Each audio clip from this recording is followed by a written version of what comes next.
कानपुर उद्योग व्यापार मंडल के अध्यक्ष राजेश गुप्ता और कानपुर उद्योग महिला व्यापार मंडल की अध्यक्षा श्रीमती गीता गुप्ता की उपस्थिति में आभार एवं सम्मान समारोह कार्यक्रम बृहस्पतिवार को आयोजित किया गया, जिसमें कार्डियोलॉजी हॉस्पिटल के डॉक्टर राकेश वर्मा, निदेशक एवं professor LPS institute of cardiology को माला पहनाकर एवं स्मृति चिन्ह देकर उनके समाज के प्रति उत्कृष्ट कार्य और विशिष्ट योगदान के लिए कानपुर उद्योग महिला व्यापार मंडल ने आभार और सम्मानित किया।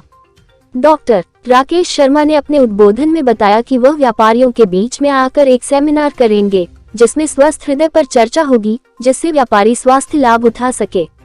राजेश गुप्ता, अध्यक्ष कानपुर उद्योग व्यापार मंडल, ने आश्वासन दिया कि डॉक्टर साहब से समय लेकर व्यापारियों के हितों के लिए हृदय स्वास्थ्य शिविर महिला उद्योग व्यापार मंडल के बैनर तले आयोजित किया जाएगा।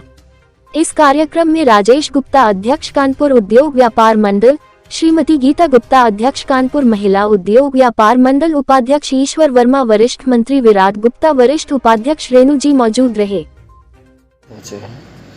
और आगे क्या बहुत सारे काम वैसे भी कार्डियोलॉजी में हुए ही हैं, आगे नए क्या नित आयाम होंगे जिनको आप करना चाहेंगे? मैं डॉक्टर राकेश कुमार वर्मा, निदेशक पद पर हमारी तैनाती माननीय मुख्यमंत्री द्वारा, माननीय हमारे मंत्री ब्रजेश पाठक जी द्वारा और हमारे प्रमुख सचिव आलोक कुमार ने हमें इन दायित्वों का निर्वहन के लिए तैनाती की है। मेरा उद्देश्य और कॉन्सेप्ट बहुत ही क्लियर है कि हमें कार्डियोलॉजी को किस ऊंचाइयों तक ले जाना है।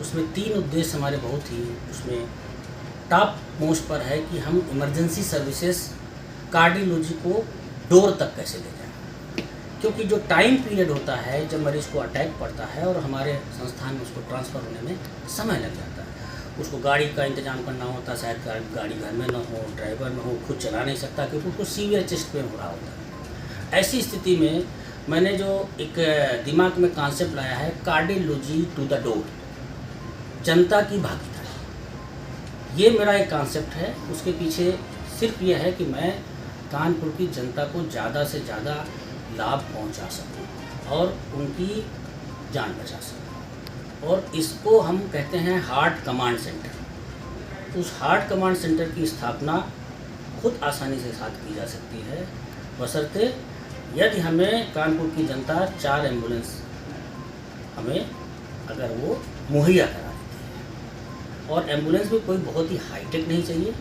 और मुझे आशा नहीं, पूर्ण विश्वास है कि कानपुर की जनता ये सहयोग करेगी अपने कार्डियोलॉजी के लिए। ये व्यक्तिगत हमारे लिए नहीं, उन्हीं के लिए है।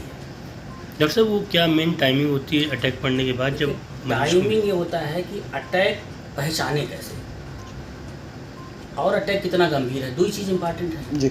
अगर अटैक, शायद पहला ही अटैक बहुत ज़्यादा गंभीर हो तो शायद हमारे पास 2 मिनट भी ना हो, लेकिन अगर आदमी ने टेलीफोन से हेल्पलाइन नंबर से कांटेक्ट किया और एम्बुलेंस पहुंच जाती फिर भी बिल्कुल ठीक है, तो इसकी संभावना तुरंत ट्रांसफ़र करना है और इलाज शुरू कर देना है। तो ये 95% केसेस में हमारे पास 30 मिनट टाइम होता है, जिसमें कि हम ट्रांसपोर्ट करके मरीज यहाँ पर ला सकते हैं। ये सबसे इम्पॉर्टेंट चीज़ है। ये तो हमारा प्रथम दायित्व है। दूसरा जो दायित्व है कि हमें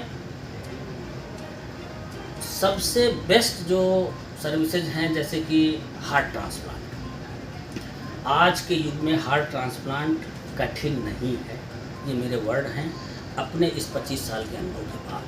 मंडल महिला मंडल की अध्यक्ष हूँ। मैं आज डॉक्टर से मिलने आई थी, उनका सम्मान करने आई थी। वो वरिष्ठ अध्यक्ष में आ गए हैं, उनका निदेशक में आ गए हैं, वो निदेशक कर रहे हैं पूरे हॉस्पिटल को चला रहे हैं और नए नए पदों पे आ रहे हैं। उनके नई नई सोचें, नई नई चीज़ें हम लोगों को कर रहे हैं। हम लोगों ने उनसे समय लिया है कि हम लोगों को आकर कानपुर में हम लोगों को आकर आज उनसे मुलाकात हुई, उन्होंने क्या बात बताई? उन्होंने बताया कि हम नया कुछ करने जा रहे हैं और उसी सोच के तहत वो हम लोगों से मिलना है। हम लोगों ने उनसे कहा है कि प्रार्थना करिए एक बार हम लोगों के पास, हम लोग को समय दें, जिससे हम लोग अपने कानपुर की जनता को सुरक्षित और स्वस्थ रख सकें। मुख्य कौन कौन से मुद्दों पर बात हुई डॉक्टर? इसी विषय में बात हुई। उनसे हम लोगों ने सबसे पहले उनसे हमने समय लिया और उन्होंने बताया कि उनके नए नए क्या विचार हैं और क्या क्या नए नए उनके प्रोग्राम्स हैं। उन्होंने भी डिस्क्लोज नहीं किया है, वो हमारे लोगों के बीच में आकर डिस्क्लोज करेंगे।